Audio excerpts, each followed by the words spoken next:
한 주간 잘 지내셨습니까? 이렇게 다시 만나 뵙게 되니 너무나도 반갑고 또 감사합니다.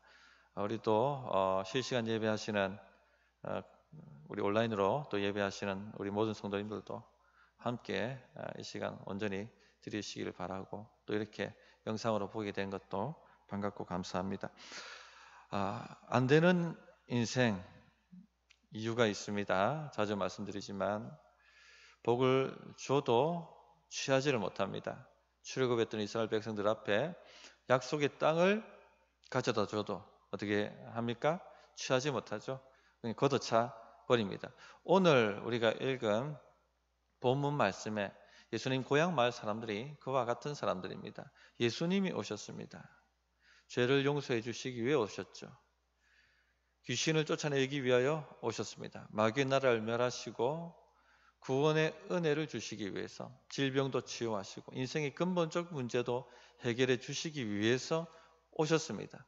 그러나 이 고향 마을 사람들은요, 굴러 들어온 복을 그냥 걷어차 버리고 맙니다. 걷어차 버리는 정도가 아니라 완전히 쪽박을 깨어버리고 있습니다. 예수님을 믿지 못할 뿐만 아니라 심지어는 낭떠러지까지 끌고 가서 떨어뜨려 죽이려고까지 했다, 이렇게 말씀을 하고 있습니다. 마태복음을 보면 이 말씀을 예수님께서 이렇게 평가를 하셨죠. 그들이 믿지 아니함으로 말미암아 많은 능력을 행하실 수 없으셨다, 이렇게 말씀하고 있습니다. 예수님께서 오신 목적은요, 그들을 복 내려주시기 위해서, 그들에게 복을 주시고 구원을 주시기 위해서 오신 것입니다. 그냥 할 일 없어서 방문하신 것이 아니었죠. 목적을 가지고 오셨습니다. 그러나 하실 수가 없었습니다. 그냥 이렇게 그냥 굴러 들어온 복을 그냥 걷어차버린 정도가 아니라 완전히 쪽박을 깨어버리고 만 것입니다. 성도님들, 우리는 어떤 것 같습니까? 우리는 되는 인생 같습니까? 아니면 걷어차버리는 인생 같습니까? 우리가 반면교사라고 하죠. 본이 되지 않는 말과 행동을 거울 삼아야 한다, 이런 말씀들을 합니다. 오늘 이 본문을 통해서 우리가 반면교사로 삼아야 하겠습니다. 고향 마을 사람들처럼 절대 그렇게 살아서는 안 되겠습니다. 그러면 이 예수님 고향 마을 사람들의 문제가 무엇이었는가, 그걸 알아야 되겠죠. 문제는 영적 교만입니다. 두 가지로 나눌 수 있겠습니다. 첫째는요, 나는 의롭다라는 영적 교만이고, 둘째는 나는 다 안다는 영적 교만입니다. 이 영적 교만이 인생을 쪽박내는 장애물입니다. 이 영적 교만을 깨면 깰수록 우리 삶의 생명 역사가 일어납니다. 구원의 능력이 역사합니다. 그러므로 우리 성도님들, 이 영적 교만을 부수는 그런 은혜가 또 있기를 정말로 바랍니다. 자, 먼저 나는 의롭다는 영적 교만을 깨부술 수 있어야 되겠습니다. 28절을 보시면 28절, 29절, 30절까지 보겠습니다. 회당에 있는 자들이 이것을 듣고 다 크게 화가 나서 일어나 동네 밖으로 쫓아내어 그 동네가 건설된 산 낭떠러지까지 끌고 가서 밀쳐 떨어뜨리고자 하되 예수께서 그들 가운데로 지나서 가시니라. 자, 왜 동네 사람들이 이렇게 분노했을까요? 예수님을 낭떠러지까지 끌고 가서 그 밑으로 떨어뜨려 죽이려고까지 할 만큼 완전히 눈이 뒤집어진 것이죠. 어릴 때부터 같이 놀았던 예수님입니다. 어릴 적부터 같이 알았고 같이 회당에 가서 말씀도 배우고 함께 하나님을 믿는 도를 논하기도 했던 선후배 사이입니다. 도대체 무엇이 이들을 이렇게 분노하게 만들었고 눈이 뒤집어지도록 만들었을까요? 도대체 예수님께서 무슨 설교를 하셨길래, 무슨 말씀을 전하셨길래 이들의 마음이 이렇게 강팍하게 되었을까요? 예수님께서 전하신 말씀의 본문은 이사야 61장 1절 말씀이었습니다. 오늘 18절부터 19절에 기록되어 있죠. 주의 성령이 내게 임하셨으니 이는 가난한 자에게 복음을 전하게 하시려고 내게 기름을 부으시고 나를 보내사 포로된 자에게 자유를, 눈먼 자에게 다시 보게 함을 전파하며 눌린 자를 자유롭게 하고 주의 은혜의 해를 전파하게 하려 하심이라 하였더라. 그리고 난 다음에 이 말씀이 응하였다, 여기 지금 임했다, 응했다, 성취되었다, 그렇게 말씀을 하셨습니다. 21절에 그 말씀을 하시죠. 이 글이 오늘 너희 귀에 응하였느니라. 자, 무슨 말씀입니까? 여러분은 영적으로 가난한 자요, 영적으로 포로된 자요, 영적으로 소경이요, 영적으로 마귀에 짓밟히고 눌리고 착취당하는 노예다라고 말씀하고 있는 것이죠. 그러므로 메시아를 믿고 희년, 은혜해, 자유케 하는 해, 그 해를 맛보게 되라고 설교를 하신 것입니다. 이 메시지에 기분이 상한 것입니다. 뭐 우리가 종이라고, 희년을 경험하라고, 은혜의 해를 경험하라고, 영적으로 우리가 파산된 사람이라고, 영적으로 소경이라고, 마귀의 종로를 타고 마귀의 자식들이라고, 이 말에 기분이 나빴던 것입니다. 그들은 스스로 생각하기에 그래도 자기들은 경건한 유대인이라고 생각을 했습니다. 매 안식일마다 회당에 나가서 말씀을 배우고 하나님 예배하고 그 말씀대로 살려고 노력하고 그렇게 살아왔던 사람들이라고 자부하고 살았습니다. 그래도 의로운 사람들이라고 생각을 했던 것이죠. 영적으로 부유하고 영적으로 분별력이 있고 영적으로 자유하고 마귀를 짓밟고 있고 그런 사람들이라고 생각을 했는데 주님께서 완전히 뒤바꾸어 말씀하신 것입니다. 거기다가 엘리야, 엘리사 이야기를 하시자 타는 불에 휘발유를 끼얹듯이 폭발해버리고 만 것입니다. 24절부터 27절 엘리사, 엘리야 얘기가 나옵니다. 또 이르시되 내가 진실로 너에게 이르노니 선지자가 고향에서는 환영을 받는 자가 없느니라.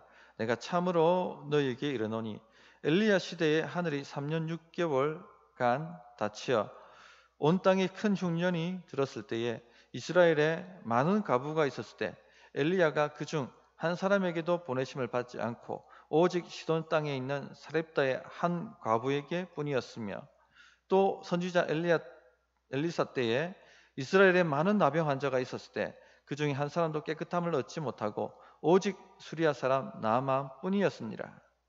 엘리야, 엘리사 이야기는 모든 사람들이 다 알고 있습니다. 교회에 나온 사람들 다 알고 있고 유대인들은 말할 것도 없죠. 어릴 적부터 들었던 말씀입니다. 너무나 잘 알고 있죠. 엘리야, 엘리사 시절은 아방 때였습니다. 아방의 부인은 이세벨이죠. 그는 바알 숭배자입니다. 온 나라를 바알 숭배 천국으로 만들어버렸습니다. 한 집 건너 한 집 바알 아세라 상이 세워져 있었고 그 상에 절하고 그런 나라로 만들어 버렸습니다. 이스라엘은요 영적으로 완전히 파산한 나라였고 영적으로 소경이었고 영적으로 마귀에게 사로잡힌 자였고 포로된 자였고 짓눌려 있었고 자기들은 부유하다 생각할지 모르지만 착취당하고 빼앗겨 있고 강탈당하고 있는 중이었습니다. 하나님께서 엘리야와 엘리사 선지자를 보내셔서 돌아오라고 하나님께로 돌아오라고 회개하고 자복하고 주님 앞에 나오라고 그러면 자유케 될 것이라고 말씀을 전하셨습니다. 심지어는 3년 6개월 동안 비가 내리지 않게 만드셔서 그들이 깨닫도록 그렇게 하셨습니다. 그러나 돌아왔나요? 돌아오지 않았습니다. 오히려 배척하고 박해하고 잡아 죽이려고 했습니다. 왜 그렇게 반응했을까요? 자신들은 영적으로 가난하지도 않고 영적으로 소경도 아니고 영적으로 마귀한테 종로로 타고 빼앗기고 강탈당하고 있다라고 절대 생각하지 않았기 때문에 그렇습니다. 나는 그래도 알 만큼 알고 나는 그래도 잘 살고 있고 제대로 되어 있다라고 그렇게 생각을 한 것이죠. 신비하게도 아하방이 그렇게 악했지만요. 아하방 시대 때 이스라엘이 굉장히 부강해졌습니다. 국력도 굉장히 세웠고 경제적으로도 굉장히 부유했습니다. 그러니까 자기들은 잘났고 잘되고 있다라고 생각을 한 것입니다. 거기다 대고 엘리야와 엘리사가 영적으로 파산한 자고 영적 소경이고 너희들은 잘되고 있는 것 같아 보일지 모르지만 마귀한테 강탈당해 있고 빼앗기고 있다라고 말했으니 얼마나 기분이 나빴겠습니까? 그러니까 배척하고 잡아 죽이려고 한 것입니다. 영적 교만이죠. 영적 교만. 나는 괜찮다. 나는 의롭다. 이것이 복을 걷어차버리고 만 것입니다. 이스라엘에 많은 과부가 있었고 또 이스라엘에 많은 나병 환자들이 있었습니다. 하나님께서 치유를 베푸신다면 누구를 구원하셔야 되겠습니까? 이스라엘 백성을 구원하셔야 되는 것이죠. 그런데 실제로 하나님 누구를 구원하셨습니까? 사렙다의 한 가부입니다. 시돈 사람. 시돈이 어느 나라입니까? 이세벨의 고향입니다. 이세벨의. 바알 숭배하는 그 이방, 그 시돈 땅에 있는 사렙다 가부에게 하나님께서 구원을 베푸셨죠. 또 수리아 사람 나아만, 이 나아만 장군을 구원해 주셨습니다. 왜 이들을 구원하셨습니까? 이들은요, 자신들이 영적으로 파산된 자라는 것을 알았습니다. 하나님 없으면, 주의 은혜 없이는요, 영적 가망이 없고 영적 소경이고 마귀한테 결박당해 있고 자유가 빼앗긴 사람들이란 것을 그들은 겸손하게 인정하고 알고 있었습니다. 오직 주님의 은혜가 없으면 안 됩니다. 주님 좀 도와주십시오. 이런 갈급한 심정, 그런 심정의 사람들이었죠. 그러니까 주님이 말씀하실 때 그 말씀을 순종하고 영접하는 것입니다. 엘리사가 굉장히 어려운 까다로운 요구를 했죠. 사렙다 과부에게는 무슨 요구를 했습니까? 그 남아있는 그 가루를 가지고 빵을 만들어서 누구를 달라고요? 자기 달라고. 지금 자식하고 먹고 끼니를 때우려고 하는데 그 가루로 빵을 만들어서 나에게 대접하라. 까다로운 요구죠. 나하만 장군에게는요, 요단강에 7번 오도 안 했습니다. 사원 보내가지고 올 필요 없다. 그 요단강에 가가지고 7번 들어갔다 나왔다 해라. 굉장히 기분 상하게 만드는 그런 까다로운 요구를 한 것이죠. 영적으로 교만한 사람은요, 뭐라고 얘기합니까? 에라이, 교회가 여기밖에 없나? 하고 문을 박차고 상을 뒤집어 엎고 나가버립니다. 그냥 복을 걷어차 버리는 것이죠. 그러나 자신이 의가 없고 죄인이라는 것을 아는 사람은요, 겸손하게 그 말씀을 받듭니다. 사렙다 가부 겸손하게 그 말씀을 순종하죠. 나만 장군 처음엔 거부했다가 깨닫고 겸손하게 그 말씀대로 요단강에 7번 몸을 담굽니다. 하나님의 구원이 임합니다. 하나님의 복이 임합니다. 이것이 복받는 비결이에요. 영적 교만을 깨부수는 것이죠. 성도님들, 이 영적 교만을 깨부수면 부수수록 역사가 나타납니다.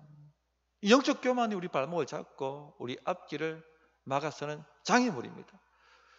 평생 싸워야 될 우리의 원수고 적입니다. 이것을 깨부수면 깨부술수록 생명의 역사가 일어난다는 것을 아시기 바랍니다. 정말 어릴 때부터 한 번도 시험에 떨어져 본 적이 없고 늘 1등만 하던 청년 자매가 하나 있었습니다. 자기 나름대로 신앙생활, 그 바쁜 와중에도 신앙생활 잘했다라고 생각하는 자매였습니다. 이 청년부 목사님하고 등록 상담을 했습니다. 그런데 교만을 떠는 것입니다. 이 자매가. 사실은 늘 잘해왔기 때문에 그렇게 누구한테 배우고 해야 될 필요를 못 느끼겠습니다. 꼭 내가 공동체 생활하면서 배워가야 될 부분이 있다라고 저는 생각하지 않습니다. 이런 식으로 이야기를 한 것입니다. 청년부 목사님이 한참을 듣고 있다가 자매 진짜 참 교만하네.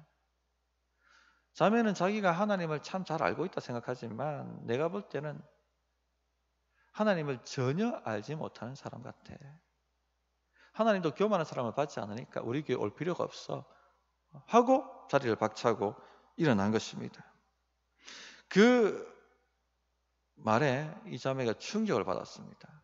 자기를 이때까지 이렇게 대우한 사람이 없었거든요. 너무나도 기분이 나빴습니다. 내가 이 교회 아니면은 갈 데가 없나? 그리고는 자리를 박차고 집으로 돌아갔죠. 근데 한 주 내내 자매는 참 교만하네. 자매는 하나님을 잘 알고 있다고 생각하고 착각할지 모르지만 자매는 전혀 하나님을 알지 못하네. 그리고 하나님은 교만한 자를 받지 않으시기 때문에 우리 교회 올 필요가 없네 하고 말한 그 말이 떠나지 않고 울리는 겁니다. 일주일 내내. 그 말에 이 자매가 자기 영적 상태를 보게 된 것입니다. 완전히 깨어지고 낮아지게 된 것이죠. 그리고는 목사님 찾아가서 목사님 받아주시면 열심히 하겠습니다. 제가 교만 들었습니다. 용서해 주십시오 하고 자신을 낮추게 됩니다. 놀라운 역사가 나타납니다. 완전히 자매가 완전히 바뀌어버려요. 하나님의 놀라운 임재를 경험하게 되고 하나님의 놀라운 은사를 경험하게 되고 교회의 귀중한 일꾼으로 사명자로 탈바꿈하게 됩니다. 성도님들, 영적 교만을 깨부수면 깨부술수록 생명의 역사, 구원의 역사, 성령의 역사가 일어난다는 것을 꼭 기억하시기 바랍니다. 나는 교만하지 않아. 혹 이렇게 생각하시는 분 있습니까? 바로 그것이 교만의 증거입니다. 영적 교만 특징이 뭐냐면요, 자신은요 절대 변할 필요가 없다고 생각합니다. 말씀에 자신을 쳐서 복종시킬 필요가 없다고 생각합니다. 그런 생각을 전혀 안 하죠. 누가 바뀌라고 합니까? 누가 변하라고 합니까? 누가 행동하라고 합니까? 하나님께서 행동하라고 하십니다. 자기는 안 바뀌고 하나님 보고 바뀌라는 것이죠. 자기는 행동 안 하고 하나님 보고 행동하라고 얘기합니다. 자기는 증명하려고 하지 않고 하나님 보고 증명하라고 얘기합니다. 그게 어디에 나와 있습니까? 23절에 나와 있죠. 예수께서 그들에게 이르시되 너희가 반드시 의사야 너 자신을 고치라 하는 속담을 인용하여 내게 말하기를 우리가 들은 바 가버나움에서 행한 일을 내 고향 여기서도 행하라 하리라. 증거를 제시하라는 것이죠. 이적을 행해보라. 그러면 믿겠다. 가버나움에서 행했던 그 이적을 여기서도 행해보라. 그 말이죠. 내가 원하는 것을 만들어내 달라. 그러면 내가 인정하고 믿겠다. 자, 보십시오. 결국 무슨 말입니까? 자신은 바뀌겠다는 것입니까? 자신은 행동하겠다는 것입니까? 전혀 아닙니다. 전혀 말씀 앞에 자신을 변화시키려고 하지 않습니다. 누구 보고 변화라고, 누구 보고 증거하라고 얘기하고 있습니까? 누구 보고 행동하라고 하고 있습니까? 하나님 보고 증거하고, 하나님 보고 행동하시고, 하나님 보고 만들어내 달라는 것입니다. 그러면 예배 드려주겠고, 그러면 믿어주겠고, 성도님들, 이것은 영적 교만입니다. 혹 지금 이런 태도를 가지고 계신 분은 없습니까? 우리 교인 중에는 아무도 없다고 믿습니다. 그러나 자신을 살펴야 됩니다. 그래서 이런 교만들을 깨부술 수 있는 우리 성도님들 되시기를 바라고, 두 번째, 나는 다 안다는 영적 교만을 깨부숴야 됩니다. 영적 교만, 나는 의롭다는 영적 교만은요, 나는 다 안다는 교만과 함께 쌍둥이로 옵니다. 그래서 여기 말씀 보시면 고향 사람들의 첫 반응이 무엇입니까? 예수님 설교 듣고 난 다음에 이 사람이 요셉의 아들이 아니냐 하는 반응이죠. 다른 말로 하면 나는 다 안다 하는 반응입니다. 22절 보시면 그들이 다 그를 증언하고 그 입으로 나오는 바 은혜로운 말을 놀랍게 여겨 이르되 이 사람이 요셉의 아들이 아니냐. 그들이 다 그를 증언하고, 자, 이 고향 마을 사람들요, 예수님에 대한 소문을 다 익히 들었습니다. 예수님께서 사단에게 광야에서 40일 금식 후에 시험 당하시는 성령이 충만하게 돌아오셨다 이렇게 돼 있죠. 그러고 난 다음에 지금 이 고향 마을까지 온 시간 동안 기간이 1년입니다. 1년. 그동안 갈릴리에서 주님은 사역을 하셨어요. 가나 혼인잔치에 가서 물을 포도주로 바꾸기도 하시고 또 수많은 병자들을 고치시고 또 귀신들을 쫓아내시고 엄청난 이적들을 행하셨습니다. 그 소문이 이 고향 나사렛까지 들려지게 되었던 것이죠. 아마도 그 증거를 본 사람들도 있을 것입니다. 그 갈릴리에 가가지고 그들이 이 예수님을 증언했다고 되어 있습니다. 증언했습니다. 봐, 내가 말했지. 갈릴리에서 엄청난 기적을 행하고 또 하나님 나라를 설교하는 사람이 바로 예수라고. 봐봐, 맞지? 그렇게 증거했다는 것입니다. 또 예수님의 메시지가 은혜롭다는 것도 말하고 있습니다. 그들은 예수님의 메시지를 듣고 그 설교를 듣고는 놀랐습니다. 지금까지 들어보지 못한 설교였고 지금까지 어느 누구도 이렇게 성경을 해석해 주는 사람이 없었고 이렇게 권세 있게 말씀을 적용시켜주는 사람이 없었습니다. 그래서 그 은혜로운 말씀에 다 놀랐다라고 되어 있습니다. 그 입으로 나오는 바 은혜로운 말을 놀랍게 여겨. 자, 그러나 그 말씀을 믿었다는 반응은 아닙니다. 단지 놀랍게 여긴 것이죠. 와, 놀랍네. 설교는 잘하네. 그렇게 반응을 했다는 것이죠. 그러나 이 말씀이 믿어지고 내 심령과 골수를 찔러 쪼개고 그렇게 한 것은 아닙니다. 그 말씀의 앞에 나의 삶을 쳐서 복종시키고 그렇게 한 것은 아닙니다. 단지 놀랍게 여긴 것이죠. 성도님들, 그들은요 이미 예수님을 주목해야 될 수많은 증거들을 가지고 있었습니다. 천사들의 증거, 베들레헴 목자들의 증거, 세례 요한의 증거, 또 갈릴리에서 행하신 수많은 이적과 표적들, 그런 증거들을 가지고 있었습니다. 그러나 오직 한 가지만 고려할 뿐입니다. 무엇입니까? 그 수많은 증거들이 있고 그 수많은 사람들의 간증이 있고 그 수많은 표적이 있음에도 불구하고 오직 한 가지만 고려합니다. 무엇이죠?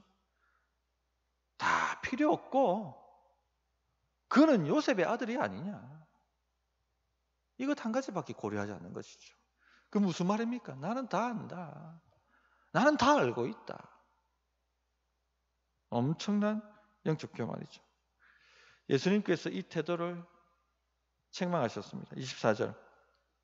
또 이르시되 내가 진실로 너희에게 이르노니 선지자가 고향에서는 환영을 받는 자가 없느니라.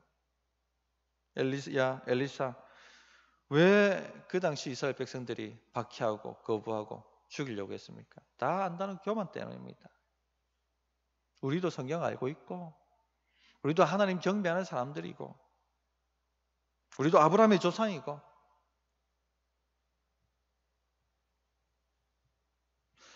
예수님 누가 거부했습니까? 하나님의 백성이란 유대인들이 거부했습니다. 왜 거부했습니까? 다 안다라고 생각했기 때문에. 회당에서 이 회당은요 포로기 이후에 성전이 파괴되고 난 다음에 성전 제사를 지을 수 없으니까 회당을 만들고 거기에 모여서 이제 말씀 예배를 했습니다. 말씀 예배. 성경을 암송하고 배우고 그 당시 성인식 하려면 모세오경은 줄줄이 외워야 했죠. 다 안다는 것입니다. 나 성경 잘 알고 있고 너무나도 잘 알고 있기 때문에 그 교만이 예수님을 거부하게 만들었습니다. 특히 바리새인과 서기관들이 거부했죠. 성경을 매일 연구하니까 다 알고 있기 때문에. 성도님들, 이처럼 다 안다는 영적 교만이요 우리 인생을 망쳐놓습니다. 우리 인생이 안 되게 만듭니다. 약속의 땅을 취하지 못하게 만들고 굴러 들어온 복을 걷어차 버리게 만듭니다. 매주일 우리가 설교 말씀을 듣습니다. 어떤 태도로 이 말씀 앞에 서고 있는지 하는 것을 우리가 점검해야 됩니다. 오늘 목회 칼럼에도 적었지만 첫 감동은요 사라져 버립니다. 이제 내가 내 의지를 발동해서 경건하게 주님 말씀 앞에 서고 적용하려는 노력과 몸부림을 하지 않는다면 영적 교만에 빠져서 굴러 들어온 복을 걷어차는 인생이 될 수밖에 없습니다. 설교를 들으실 때 어떻게 듣습니까? 겸손하게 그 말씀 앞에 복종하려고 하는 마음이 아니면요 튕겨냅니다. 감동은 받을 수 있습니다. 아, 은혜롭네. 아, 설교 잘하네. 아, 전기가 참 좋네. 그러나 그 말씀이 전혀 마음에 다가오지 않을 수가 있습니다. 심령과 골수를 찔러 쪼개지 못하는 것이죠. 우리 삶을 변화시키지 못하는 것이죠. 그러면요, 하나님의 역사가 일어나지 않습니다. 내게 주시는 메시지로 들려야 됩니다. 그 말씀 앞에 내가 복종하려고 적용하려고 하는 발버둥이 있어야 됩니다. 그렇지 않으면요, 주님은 그냥 지나가 버리십니다. 우리 인생을 그냥 통과해 버리십니다. 그 말씀이 그냥 통과해 버리시는 것이죠. 30절에 보면은요, 주님은 이 동네 사람들에게 복을 주기 위해 오셨습니다. 엄청난 구원의 역사를 이루기 위해서 오셨습니다.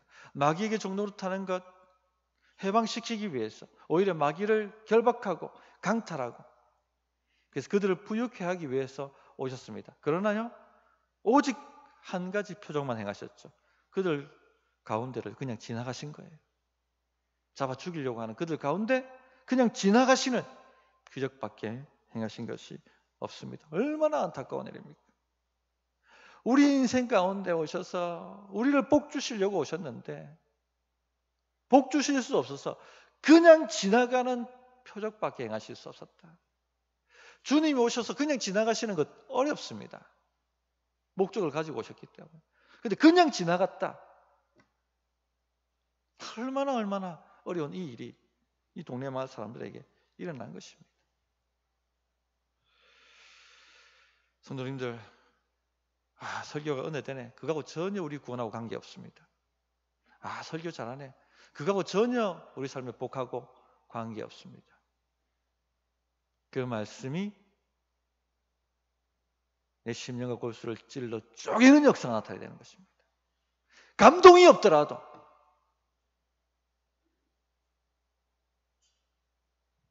은혜 된다는 그 감동이 없더라도, 그 한 말씀이라도 내 가슴에 찔려온다면, 그 교만했던 요 청년처럼 한 주 내내 자네 너무 교만하네, 그 말씀이 꽂히게 된다면 약속의 땅을 취하는, 하나님 나라를 취하는, 구원의 역사를 이루는, 성령으로 충만케 되는 그런 복이 임하게 될 줄 믿습니다. 말씀을 정리하겠습니다. 지금 우리가 목장 모임을 하지도 못하고 전도의 모임도 하지도 못하고 이렇게 예배를 드리고 있습니다. 이 기간이 마이너스가 되면 안 되겠습니다. 말씀을 나누십시오. 카톡으로라도 나누시고, 그리고 어떻게 내 삶에 적용해야 될까를 나누셔야 됩니다. 이것이요, 배우는 것입니다. 이것이 말씀을 배우는 것입니다. 말씀을 곱씹는 것이죠. 묵상입니다. 주여로 주의 말씀을 묵상하는 자는 시냇가에 심은 나무가 되죠. 시절을 쫓아 가시를 맺습니다. 지금같이 가뭄 시절에도 그 실과가 떨어지지 않습니다. 그렇게 되려면요, 말씀을 나누십시오. 그리고 말씀을 적용하십시오. 그렇게 되려면요, 나의 영적 근육을 써야 됩니다. 힘이 듭니다. 결단이 필요합니다. 우리 성도님들을 그렇게 해주시리라고 믿습니다. 그래서 주의 복을 거듭차는 인생이 아니라 되는 인생, 아무리 안 되게 말려도 되는 인생, 아무리 방해가 와도 뚫고 나가는 인생, 아무리 폭풍이 몰아쳐도 홍해를 가르고 나가는 인생, 그와 같은 인생 되시기를 바랍니다. 어떻게 응답해야 될지 1분간 기도하겠습니다.